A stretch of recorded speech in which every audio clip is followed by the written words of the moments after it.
The scholarly consensus is that Mark was the first to be written.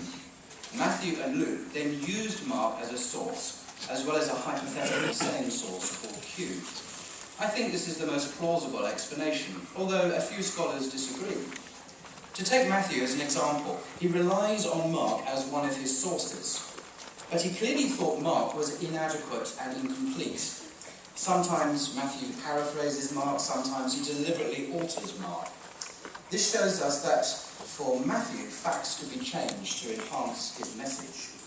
A good example of this change is to note the negative portrayal of Jesus' disciples in Mark. They are shown as hard of heart and timid, and they repeatedly fail to understand Jesus' message. Matthew has a very different, positive picture, perhaps wanting to show the disciples as good role models for Christians.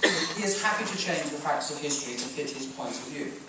Compare, for example, Mark chapter 6, verses 51 to 52, and Matthew 14, 27 to 33. Likewise, it is clear that there has been a development in the way Jesus is presented in the pages of the New Testament. Let's look at the earliest gospel to be written, that of Mark. This shows us a very human figure.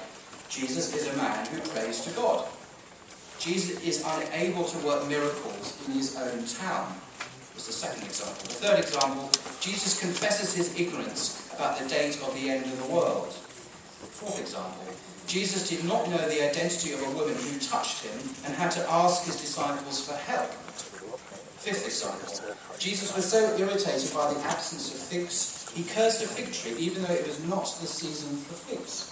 Sixth example, Jesus even denies that he is perfectly good.